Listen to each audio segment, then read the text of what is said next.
नमस्कार. आज मी आपल्याला सेक्शन 206AB याप्रमाणे कराव्या लागणाऱ्या TDS संदर्भात माहिती देणार आहे. 1 जुलै 2021 पासून सेक्शन 206AB प्रमाणे जे दर लागू होत आहेत त्याप्रमाणे आपल्याला TDS करायचा आहे. आजपर्यंत आपण वेगवेगळ्या पेमेंटवरती वेगवेगळ्या दराने त्या सेक्शनमध्ये ठरवून दिल्याप्रमाणे TDS करत होतो. मात्र आता 1 जुलैपासनं जर आपण ही पेमेंट काही विशिष्ट व्यक्तींना देणार असेल तर त्या पेमेंटवरती आपल्याला सेक्शन 206AB प्रमाणे जास्तीच्या दराने TDS करावा लागणार आहे. तर आता आपण सर्वप्रथम हे पाहू की कोण स्पेसिफाईड पर्सन्स आहेत व त्यांना कुठल्या दराने TDS कपात करायचा आहे. सेक्शन 206AB प्रमाणे स्पेसिफाईड पर्सनसाठी 2 अटी सांगितलेल्या आहेत. त्यातली पहिली अट म्हणजे त्या व्यक्तीने मागील 2 वर्षाची इन्कम टॅक्सची रिटर्न्स भरलेली नसावीत. मागील 2 वर्ष म्हणजे कोणते, तर ज्या वर्षामध्ये टॅक्स कपात करायचा आहे त्याच्या मागची 2 वर्ष ज्यासाठी इन्कम टॅक्स रिटर्न भरण्याची सेक्शन 139(1) अंडरची ड्यू डेट ही निघून गेलेली आहे, अशा 2 वर्षाचे त्याने रिटर्न्स भरलेले नसावेत. ही आहे पहिली अट. व दुसरी अट, या मागील दोन्ही वर्षांमध्ये त्याचा एकूण TDS व TCS हा 50,000पेक्षा जास्तीचा असावा. म्हणजेच वार्षिक त्याची जी TDSची रक्कम आहे ही 50,000पेक्षा जास्तीची झालेली असावी. वरील दोन्ही अटींची पूर्तता जर झालेली असेल तर ती व्यक्ती स्पेसिफाईड पर्सन होते. आता आपण आर्थिक वर्ष 21-22 आहोत. तर एखाद्याचं TDS करताना तो स्पेसिफाईड पर्सन आहे की नाही हे ठरवताना आपल्याला हे पाहावं लागेल की त्यांनी आर्थिक वर्ष 18-19 व आर्थिक वर्ष 19-20चा रिटर्न भरलेला आहे किंवा नाही. या 2 वर्षाचा जर त्यांनी रिटर्न भरलेला नसेल तर तो स्पेसिफाईड पर्सन होईल. आर्थिक वर्ष 20-21ची ड्यू डेट सेक्शन 139(1) प्रमाणेची अजून गेलेली नाही आहे, त्यामुळं या वर्षाचा त्याने रिटर्न भरलेला आहे किंवा नाही आहे हे आपल्याला गृहीत धरण्याची आवश्यकता नाही. ही झाली पहिली अट. व आता दुसरी अट ही असेल की आर्थिक वर्ष 18-19मध्येही त्याचा TDS व TCS हा 50,000पेक्षा जास्तीचा झालेला असावा व आर्थिक वर्ष 19-20मध्ये सुद्धा त्याचा TDS व TCS हा 50,000पेक्षा जास्तीचा झालेला असावा. म्हणजेच इथून पुढे आपल्याला एखाद्याचा TDS करायचा असेल तर ही खात्री करावी लागेल की त्याने त्याचे इन्कम टॅक्सचे रिटर्न्स भरलेले आहेत किंवा नाही, किंवा त्याचा TDS हा 50,000पेक्षा जास्तीचा झालेला आहे किंवा नाही. तर ही एक थोडीशी अवघड गोष्ट आहे. आपल्याला सगळ्या लोकांकडनं ही इन्फॉर्मेशन मिळवणे हे मोठं काम आहे. पण मला असं वाटतं की यासाठी इन्कम टॅक्स डिपार्टमेंट आपल्याला एखादी युटिलिटी उपलब्ध करून देईल, ज्यामध्ये आपण एखाद्या व्यक्तीचा पॅन नंबर जर टाकला तर ती व्यक्ती ही स्पेसिफाईड पर्सन आहे किंवा नाही हे आपल्याला लगेचच कळू शकेल. आता स्पेसिफाईड पर्सन कोण आहे हे आपण पाहिलेलं आहे. आता त्याला किती दराने टॅक्स कपात करायचा आहे हे पाहू. सेक्शन 206AB प्रमाणे एखाद्या स्पेसिफाईड व्यक्तीला पेमेंट करताना आपल्याला TDS हा जे काही आपण पेमेंट करणार आहोत त्या सेक्शन अंडर जो काही स्पेसिफाईड दर आहे त्या दराच्या दुप्पट दराने किंवा जो काही त्या सेक्शन अंडरचा प्रचलित दर आहे त्याच्या दुप्पट दराने किंवा 5% यापैकी जो जास्तीचा दर असेल त्या दराप्रमाणे आपल्याला TDS करायचा आहे.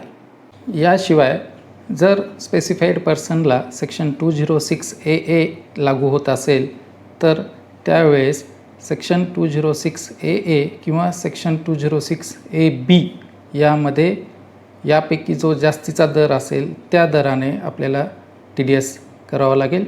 सेक्शन 206AA मध्ये असं म्हटलेलं आहे की जर एखाद्या व्यक्तीने आपल्याला त्याचा पॅन नंबर दिलेला नसेल किंवा त्याने दिलेला पॅन नंबर हा जर इनव्हॅलिड असेल, अवैध असेल, तर त्याचा आपल्याला 20% TDS करावा लागतो.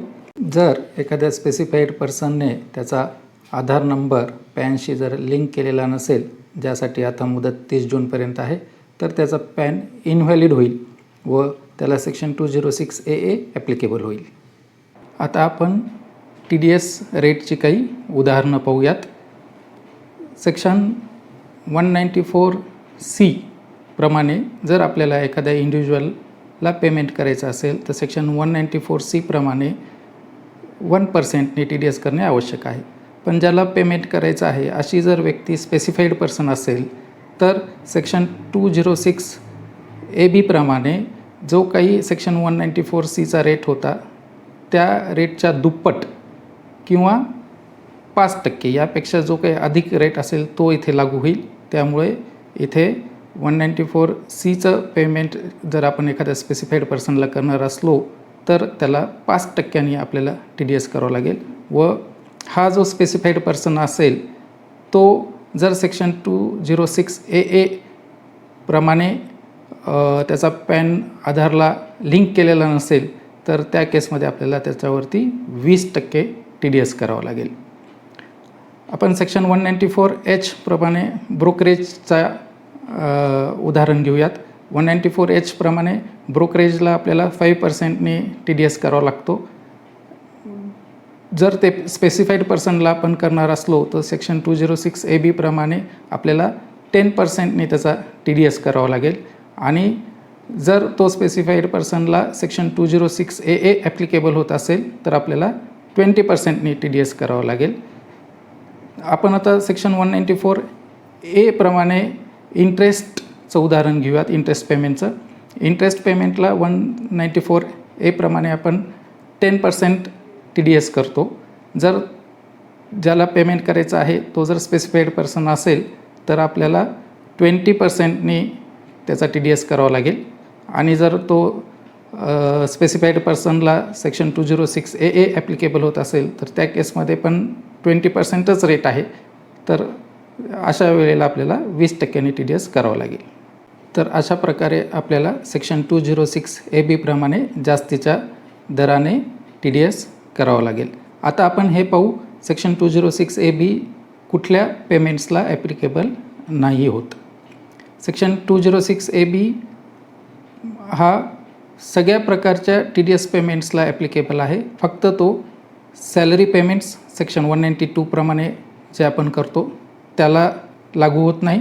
तसेच section 192A, 194B, 194BB, 194LBC व सेक्शन 194N प्रमाणे जे आपण पेमेंट करू त्यांना हा एक सेक्शन लागू होत नाही. त्याचप्रमाणे जर आपण एखाद्या NRIला पेमेंट करत असलो ज्याची परमनंट एस्टॅब्लिशमेंट भारतामध्ये नाही आहे तर तो सुद्धा स्पेसिफाईड पर्सन म्हणून ग्राह्य धरले जात नाही या सेक्शनप्रमाणे व त्यालाही सेक्शन 206 AB प्रमाणे TDS करण्याची आपल्याला आवश्यकता नाही. तर व्यापारी मित्रांनो, 1 जुलै 2021 पासून सेक्शन 206 ABच्या या प्रोव्हिजन्स लागू होत आहेत व तुमचं एक काम याने वाढलेलं आहे. हे काम व्यवस्थिशीर करण्यासाठी आताच तुमच्या अकाउंट्स डिपार्टमेंटला, अकाउंटिंग स्टाफला या सेक्शनची पूर्ण माहिती द्या.